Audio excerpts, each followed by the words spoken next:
Picture this: a young teacher, beloved by her students, found dead in her locked apartment with 20 stab wounds, 10 of them in her back. The knife still embedded in her chest. Blood spattered across the kitchen. And yet, authorities looked at this horrific scene and declared it a suicide. Welcome to one of Philadelphia's most controversial cases, the death of Ellen Greenberg. Ellen Greenberg was living what many would consider a dream life in January 2011. At 27 years old, she was a dedicated first-grade teacher at Juniata Park Academy in Philadelphia, known for her infectious energy and genuine care for her students.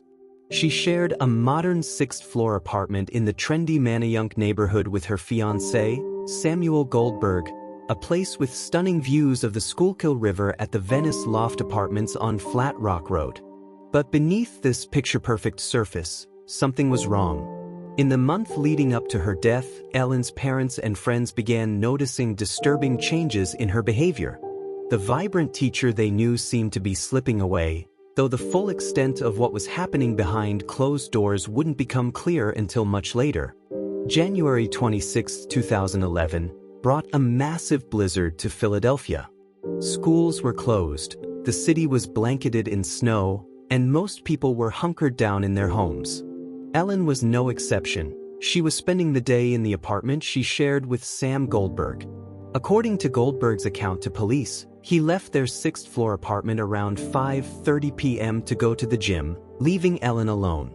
He claimed he was only gone for about 45 minutes before returning to a nightmare that would haunt him and Ellen's family for years to come. When Goldberg returned from his gym session, he found himself locked out of his own apartment.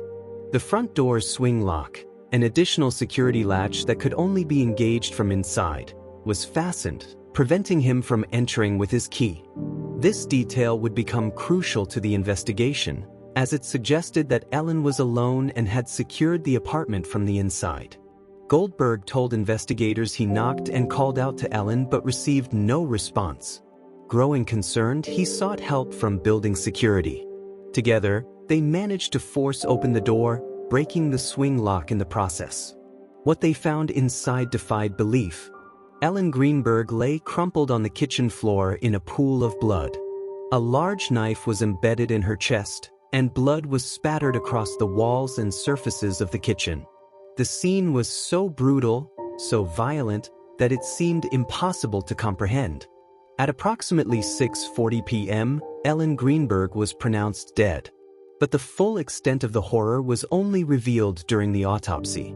The medical examination revealed a scene of violence that seemed to defy the laws of physics. If this was indeed a suicide, Ellen had suffered 20 stab wounds, including 10 to her back and neck. Let that sink in, 10 stab wounds to her back. How does someone inflict 10 stab wounds on their own back? But the evidence didn't stop there. Ellen also had 11 bruises in various stages of healing on her right arm, abdomen, and right leg, suggesting a pattern of abuse or violence that had occurred over time. Perhaps most bizarrely, despite the carnage surrounding her, Ellen was found clutching a pristine white towel in her left hand, unmarked by the blood that covered everything else in the scene. Despite the overwhelming evidence suggesting foul play, the Philadelphia Medical Examiner's Office initially ruled Ellen's death a homicide. But then something extraordinary happened. They changed their minds. Dr. Marlon Osbourne, who performed the autopsy, reversed his initial finding and declared Ellen's death a suicide. The reasoning? The locked apartment door. Because the swing lock could only be engaged from inside, and because Goldberg had apparently been at the gym, authorities concluded that Ellen must have been alone when she died. In their minds, this locked room scenario could only mean one thing: suicide. But experts in forensic pathology were horrified by this conclusion.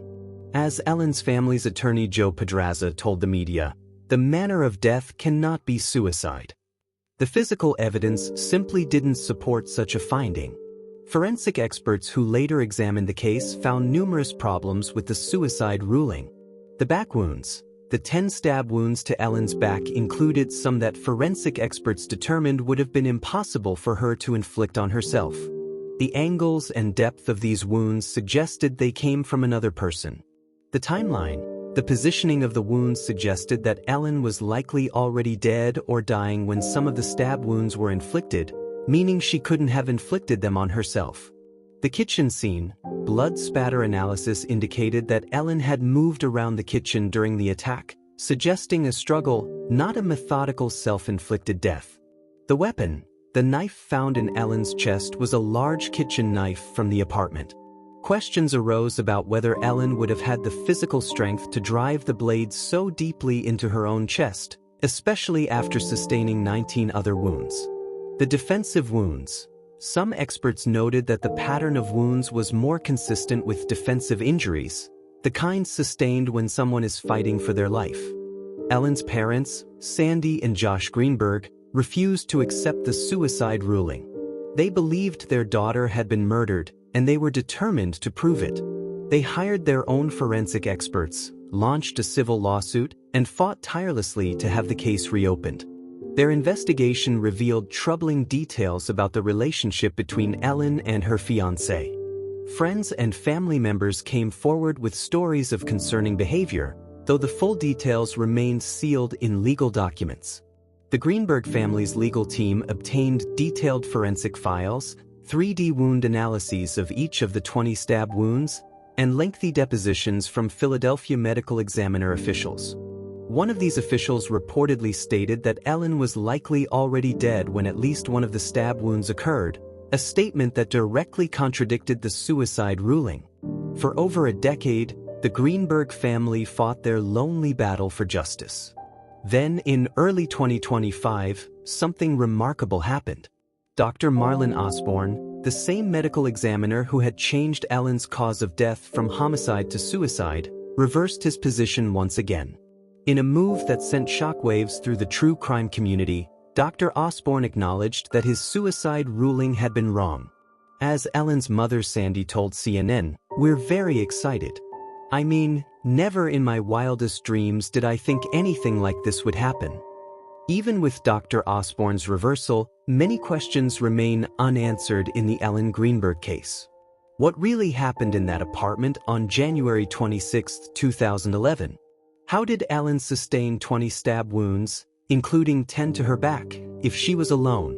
What was the source of the multiple bruises in various stages of healing?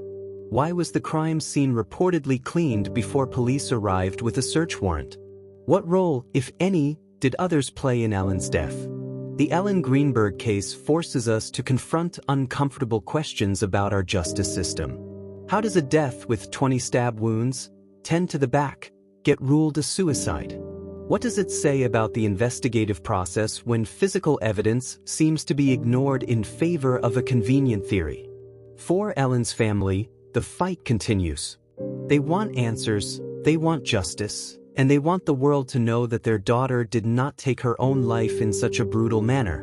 The recent reversal by Dr. Osbourne represents a major victory, but it's just the beginning of what could be a long journey toward the truth. Today, Ellen Greenberg's case stands as one of the most controversial death investigations in recent American history.